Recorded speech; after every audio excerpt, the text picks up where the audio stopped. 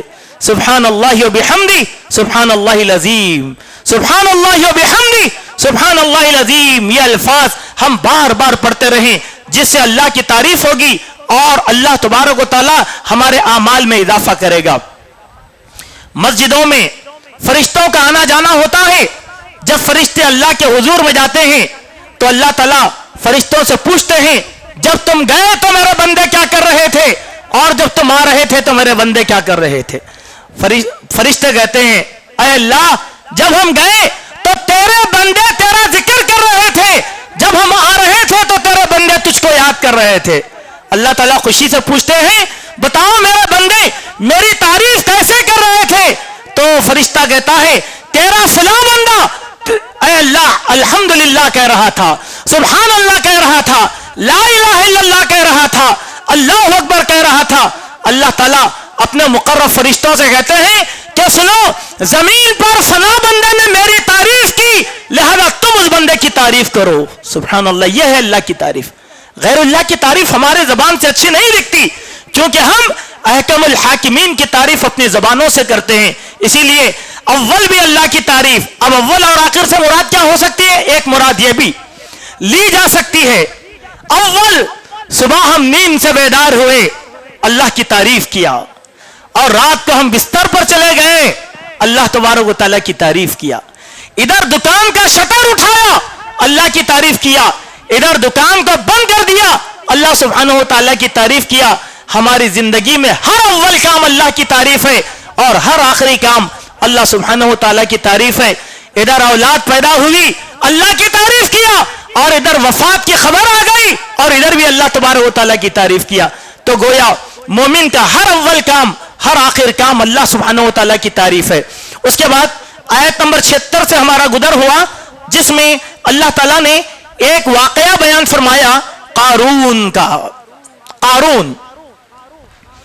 قارون دراصل یہ ایک ایسا آدمی تھا جو حضرت موسیٰ کی قوم سے تعلق رکھتا تھا اور بنی اسرائیل پر بہت ظلم کرتا تھا.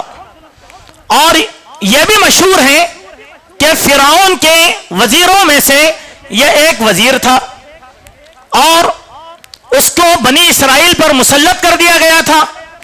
اللہ تعالیٰ نے اس آدمی کو بہت مال عطا کیا تھا اور اس کے مال کی اس کے خزانوں کی کنجیوں کو 40 اونٹ اٹھا کر لے جاتے تھے. اتنا خزانہ اللہ تبارک و تعالیٰ نے اس کو عطا کیا. لیکن وہ بڑا گھمنڈی تھا. اس کی قوم نے غرور اور تکبر سے بعد رہنے کو کہا کیونکہ یہ اللہ کو ناپسند ہے. تو اس نے کہا کہ یہ سب چیزیں اللہ نے عطا نہیں کیا بلکہ یہ میرے علم کا کمال ہے، یہ میرے علم کا کمال ہے، لہذا میں نے جو ہے اس چیز کو اپنی محنت سے حاصل کیا ہے. چنانچہ اس قارون کو اللہ تبارک و تعالیٰ نے تا قیامت داستان عبرت بنا دیا اور دنیا کے سارے متکبر گھمنڈی اور مالداروں کے لیے قارون کی مثال کو قرآن مجید میں اللہ تعالیٰ نے نقش کر کے رکھ دیا کہ ہر ایسا آدمی اس کو بار بار پڑھتا رہے اور جو ہے اس سے نصیحت حاصل کرتا رہے. لیکن کیا ہوا؟ وہ اپنے محلوں کے ساتھ برباد کر دیا گیا، اپنے خزانوں کے ساتھ برباد کر دیا گیا. نہ اس کا مال اس کو کام آیا اور نہ اس کے خزانے اس کو کام آئے. اس کے بعد ہمارا گزر ہوا آیت نمبر 88 سے. اس آیت میں اللہ سبحانہ و تعالیٰ نے یہ بات بیان فرمایا کہ ہر چیز کو فنا ہے. وَلَا تَدْعُ مَعَ اللَّهِ إِلَٰهًا آخر، کہ اللہ کے ساتھ کسی معبود کو شریک نہ کرو. لا الہ الا ہوا، نہیں ہے کوئی معبود سوائے اس کے. کل شیء ہالک الا وجہہ، ہر چیز کو فنا ہے سوائے اللہ تبارک و تعالیٰ کی ذات کے. لہ الحکم والیہ ترجعون، اسی کا حکم ہے اور ہم سب کو لوٹ کر اسی کی طرف جانا ہے. معنی کیا ہے؟ جتنی مخلوقات ہیں وہ سب فنا ہونے والی ہے, کوئی مخلوق بچنے والی نہیں ہے. مخلوق میں چاہے وہ مخلوق نور کی پیدا کی گئی ہو, یعنی ملائکہ, ان کا بھی انت اللہ تعالیٰ کرے گا. چاہے وہ شیاطین اور جن آگ سے پیدا کی گئی مخلوق ہو, ان کا بھی خاتمہ اللہ تعالیٰ کرے گا.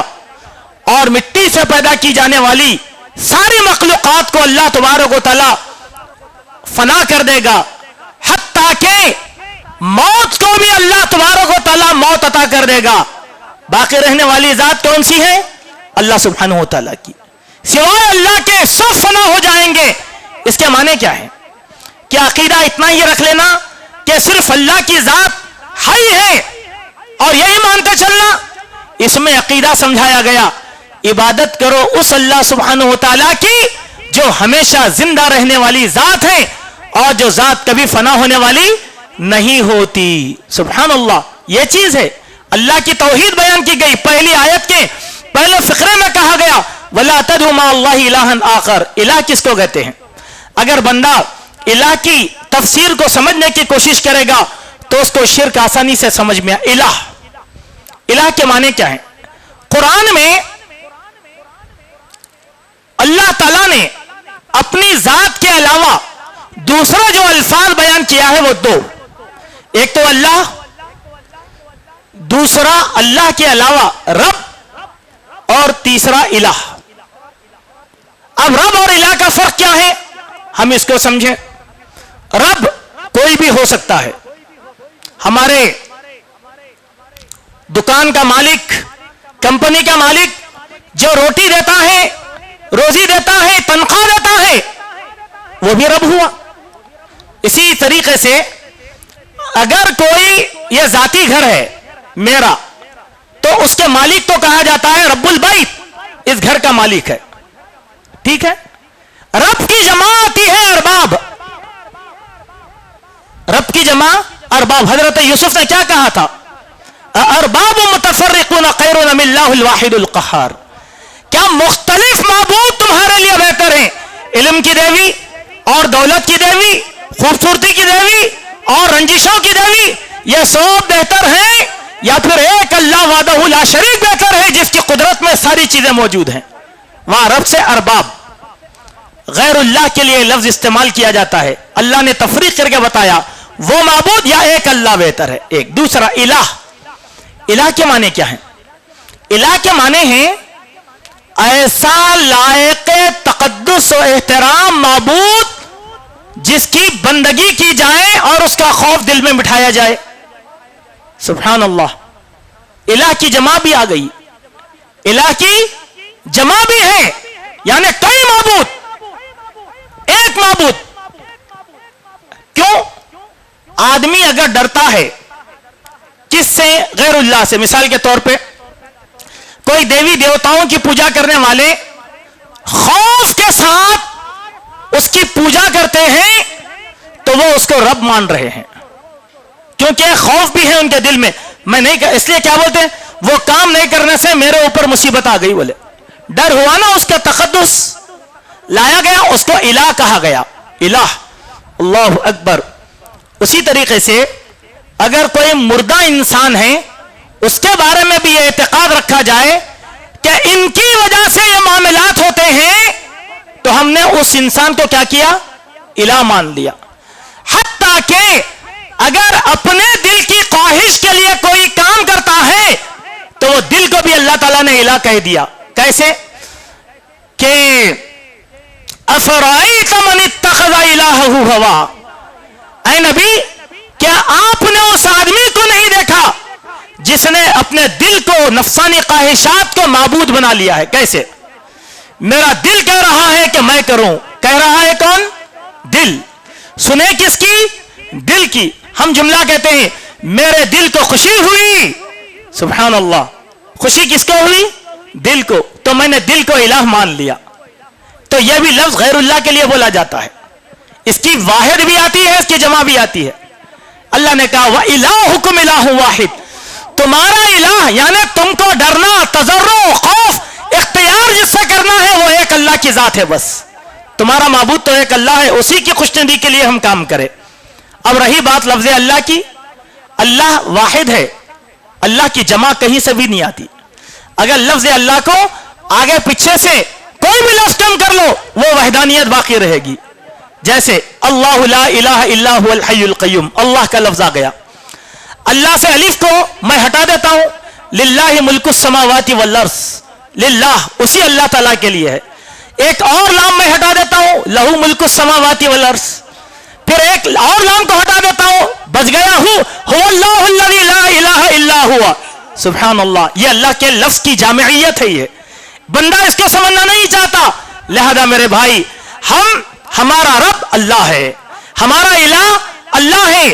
لہذا جب ہم اللہ کہتے ہیں تو یہ لفظ توحید سے بھرا ہوا ہے, اس میں ذرہ برابر بھی شرک نہیں ہو سکتا. اس کے بعد یہاں پر سورہ قصص مکمل ہوئی. اب شروع ہوتی ہے سورہ عنکبوت. سورہ عنکبوت, اس کا آغاز اللہ سبحانہ و تعالیٰ نے اہل ایمان کی آزمائش سے کیا ہے. فرمایا احسب الناس ان یترکوا ان یقولوا آمنا, کیا لوگوں نے یہ سمجھ رکھا ہے کہ ہم ان کو ایمان لانے کے اعلان پر ایسے ہی چھوڑ دیں گے؟ وَلَقَدْ فَتَنَّا الَّذِينَ مِن قَبْلِهِمْ, تم سے پہلے کے لوگوں کو بھی ہم نے آزمایا اور ہم تم کو بھی آزمائیں گے. کیوں؟ تاکہ فَلَيَعْلَمَنَّ اللَّهُ الَّذِينَ صَدَقُوا, تاکہ اللہ یہ جان لے کہ تم میں سے کون سچا ہے اور کون جھوٹا ہے. سبحان اللہ. معنی کیا ہے؟ ایمان لانے کے بعد آزمائشیں ضروری ہیں ایمان کی وجہ سے.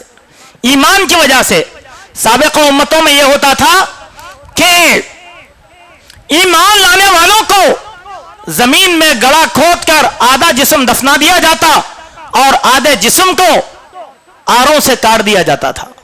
زندہ آدمی کو آرے سے کاٹ دیتے تھے. اللہ اکبر. کیوں؟ وہ ایمان لے کر آیا ہے. پھر اور امتوں میں ایسے ہوتا تھا کہ ایمان لانے والوں کو گرفتار کیا جاتا, جنگل میں لے جایا جاتا اور رسیوں سے درختوں تو ان کے ہاتھ اور پاؤں بند دیے جاتے, تیز ہوائیں چلتی تو زندہ آدمی چیر دیا جاتا تھا. اللہ اکبر. یہ سب کیوں ہوا؟ ایمان لانے کی وجہ سے ہو. ایک مرتبہ کی بات ہے, حضرت عمار ابن یاسر اور ان کے خاندان کو تعذیبیں دی جا رہی ہیں, اذیت دی جا رہی ہے, اور ادھر سے نبی کریم صلی اللہ علیہ وسلم کا گزر ہوا. آپ نے اللہ کے نبی سے کہا, یا رسول اللہ, آپ دیکھتے ہیں کہ کیسی تکلیف ہم کو دی جا رہی ہے. تو آپ نے کیا کہا, اے آل یاسر صبر کرو, تمہارا مقام جنت ہے. ابھی تم ان مومنوں کو یاد کرو کہ ایمان لانے والوں کو ایمان کے جرم میں وہ ظالمانہ سزائیں دی جاتی تھی, ابھی وہ سزائیں ویسے ظالم تمہارے اوپر اللہ نے مسلط نہیں کیا. سبحان اللہ. تو ایمان لانا کیا ہے؟ ایمان لانا کوئی آسان کام نہیں ہوتا میرے بھائی. ایمان پر قائم رہنا کوئی آسان کام نہیں ہوتا. آج ہم دیکھتے ہیں کہ ہمارا ایمان کتنا ہے. ہم ہمارے ملک میں اپنے ایمان کے پیمانے کو آسانی سے آزما سکتے ہیں. کئی لوگ ایسے ہیں کہ ان کے اسلام اور ایمان کے خوف نے آج ان کو اپنی ہیئتیں بدلنے پر مجبور کر دیا ہے کہ وہ لوگ اب داڑیاں کاٹ کر چل رہے ہیں کہ کوئی ہم کو پہچان نہ لے کہ ہم مسلمان ہیں. کپڑے بدل کر چلتے ہیں کہ کوئی یہ پہچان نہ لے کہ ہم مسلمان ہیں. دیکھیے, مسلمان کے چہرے پر اللہ نے ایک نور رکھ دیا. ہم کپڑوں سے نہیں پہچانے جاتے, چہروں سے نہیں پہچانے جاتے, اس نور سے پہچانے جاتے ہیں جو اللہ تعالیٰ نے ہمارے چہرے پر رکھ دیا ہے. اس کا کیا کرو گے؟ کیا کالی کلپ کر چلو گے؟ نہیں. کتنا بھی بچو, اگر مسلمان ہے تو آزمائے جانا یہ کسوٹی ہے ایمان کی. صحابہ کرام بھی آزمائے گئے. صحابہ کے واقعات کو پڑھیے آپ. کیوں؟ اللہ پکے مومن کو اور جھوٹے مومن کو آزمانا چاہتا ہے. کون ہے سچے اور کون ہے جھوٹے, اس کسوٹی پر پرکھنا. اسی لیے آپ دیکھیں ہمارے پاس ہیں, یقیناً ہوں گے عقیدے میں تھوڑا سا کمزور یا کچھ معاملات میں, لیکن بعض لوگوں کو ہم نے دیکھا کہ جب سنگ پریوار اور اس کے ٹولوں نے ان سے غیر اللہ کا نعرہ لگانا چاہا, وہ مر گئے لیکن نعرہ نہیں لگائے. حالانکہ جاہل تھے, پڑھے لکھے نہیں تھے. دل کو کچھ سرور ہوتا ہے دیکھنے کے بعد, لیکن اکثر کو ہم نے دیکھا کہ وہ لوگ نعرہ بھی لگائے, حیتیں بھی بدل لی, اور ان کے خوف کی وجہ سے اپنے گھروں کو واپسی بھی کر لی, دھرم پریورتن کر لیا. کیوں؟ کہ بس ہندوستان میں رہنا ہے تو ہندو بن کر رہو, ورنہ یہاں کی زمین ہمارے لیے. اللہ اکبر, یہ زمین ساری کی ساری اللہ تعالیٰ کی ہے. مسلمان کے لیے اللہ تعالیٰ نے پوری زمینوں کو آزاد کر کے رکھا ہے. ہر زمین اللہ تبارک و تعالیٰ کی ہے, لیکن یہاں پر اللہ آزمانے سے آزمائش ہو رہی نہیں. لرز جا رہا انسان, لرزا جا رہا انسان کہ کچھ ہو جائے گا مستقبل, ایک دن تو مرنا ہے. اللہ کے نام پر, ایمان کے نام پر, اسلام کے نام پر مر جائیں, یہ بڑا بہتر ہے. یہ کہ ہم اپنی دنیا کو سنوارنے کے لیے کلمہ کفر ادا کر لیں, نعوذ باللہ من ذالک. تو یہاں پر آزمائش کا تذکرہ اللہ تبارک و تعالیٰ نے کیا. اس کے بعد اس سورت کی آیت نمبر 8 میں اللہ تعالیٰ نے انسان کو, یعنی ساری امت کو اس بات کی نصیحت کی, انسانیت کو نصیحت کی. وَوَصَّيْنَا الْإِنسَانَ بِوَالِدَيْهِ حُسْنًا, ہم نے انسان کو اس بات کی نصیحت کی کہ وہ اپنے والدین کے ساتھ حسن سلوک کرے. وَإِن جَاهَدَاكَ لِتُشْرِكَ بِي مَا لَيْسَ لَكَ بِهِ عِلْمٍ, لا علمی کے عالم میں اگر والدین شرک کرنے پر مجبور کریں, فَلَا تُطِعْهُمَا, ان کی وہ بات نہیں مانی جائے گی. إِلَيَّ مَرْجِعُكُمْ فَأُنَبِّئُكُم مَا كُنتُمْ تَعْمَلُونَ, دیکھو لوٹ کر تم کو میری طرف آنا ہے اور حساب اور کتاب تم کو مجھے دینا ہے. مانے کیا ہے؟ والدین کی ہر بات مانی جائے گی سوائے شرک کے, سوائے شرک کے. نہیں ماں, میں یہ بات نہیں مان سکتا, میں یہ بات نہیں مان سکتا. ان کی خدمت کرنا, چاہے وہ دیندار ہوں, چاہے وہ دیندار نہ ہوں, چاہے وہ مسلمان ہوں, چاہے وہ مسلمان نہ ہوں, کافر ہو, ایسی صورت میں بھی والدین کے ساتھ اچھا سلوک کرنے کا اللہ تعالیٰ نے حکم دیا. اب والدین اگر بعض وقت ہوتا ہمارے بعض بچوں کے ساتھ ایموشنل بلیک میل کرتے, والدین کھانا کھانا چھوڑ دیتے, پانی پینا چھوڑ دیتے, کوئی بات نہیں ہے, صحابہ بھی کرے. شرک کی خاطر وہ بات نہیں مانیں گے, وہ بھی نرمی کے ساتھ. نہیں ابا میں یہ بات نہیں مان سکتا آپ کی, نہیں امی میں یہ بات نہیں مان سکتا, ہم سمجھائیں گے, لیکن ان کی بات ایسا نہیں. کیا ہو رہے تم, ایسا نہیں, ایسا نہیں. بعض ہمارے نادان بچے ہیں اور جو ابھی ابھی دیندار بنے, ان لوگوں کا رویہ اپنے والدین کے ساتھ بہت غلط ہے, اور وہ اپنی زبانوں سے بھی کہتے ہیں. اور بعض ایسے بدنصیبوں کو بھی ہم نے دیکھا اپنے اسی ماحول کے اندر کہ ان کے والدین مسلمان تھے لیکن صحیح دین پر نہیں تھے, وہ مر گئے. تو بعض ایسی ناخلف اولاد ہے کہ ان کے جنازوں میں تک شریک نہیں ہوئی. بولے کہ نہیں ہمارا باپ بدعتی تھا لہذا ہم جنازے میں شریک نہیں ہوں گے. بعض جاہل ایسے وہ کہتے ہیں کہ اگر ہمارا باپ بھی بدعتی رہے اور مر جائے گا تو ہم جنازے میں نہیں جائیں گے. میرے دوست, تمہارا باپ مسلمان تو تھا, تم کیا فیصلہ کرنے والے ہیں؟ کیا تمہارا باپ ابراہیم کے والد کی طرح مشرک تو نہیں تھا نا, بتوں کی پوجا کرنے والا تو نہیں تھا نا؟ یہ سختی کہاں سے آ گئی؟ یہی کہا اللہ تعالیٰ نے, یہی کہا اللہ تعالیٰ نے, یہی کہ اپنے والدین کے ساتھ حسن سلوک کرو.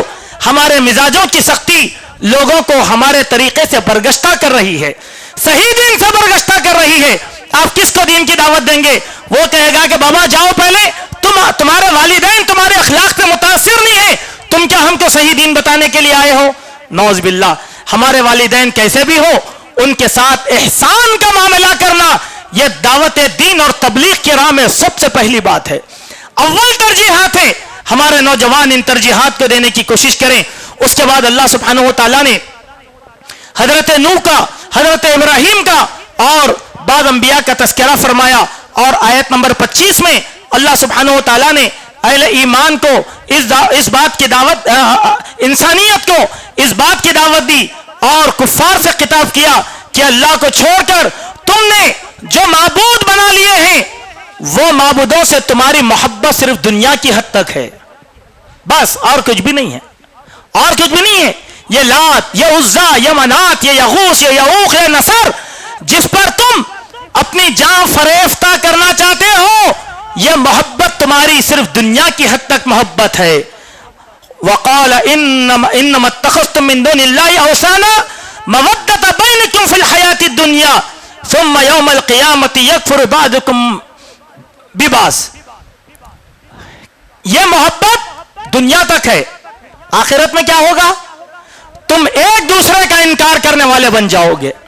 میں اس کو نہیں پہچانتا, یہ مجھے نہیں پہچانتا, نہ میں اس معبود کو جانتا ہوں نہ وہ معبود مجھے جانتا، اور پھر ایک دوسرے پر تم لعنت کرنے والے بن جاؤ گے، وَيَلْعَنُ بَعْضُكُمْ بَعْضًا، ایک دوسرے پر لعنت کرنے والے بن جاؤ گے، وَمَأْوَاكُمُ النَّارُ، تمہارا ٹھکانہ جہنم ہوگا، وَمَا لَكُم مِّن نَاصِرِينَ، اور تم کو کوئی معاون اور مددگار بھی نہیں ملا۔ مانے کیا ہے میرے بھائی؟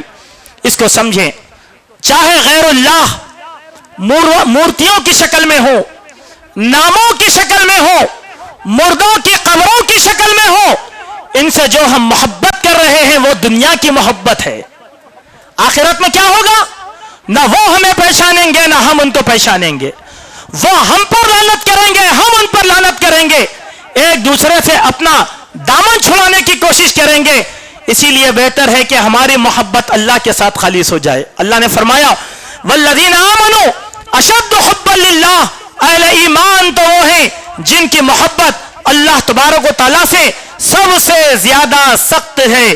آخری آیت آج کے اس درس کی بڑی بہترین آیت ہے ان لوگوں کے لیے جو سمجھ رکھتے ہوں۔ مثل الذین اتخذوا من دون اللہ اولیاء کمثل العنکبوت، عنکبوت کہتے ہیں مکڑی کے جالے کو، مکڑی کو عنکبوت کہا جاتا ہے، مکڑی کو، مکڑی یہی جو جالے ڈالتی ہے ہمارے گھروں میں، وہی مکڑی۔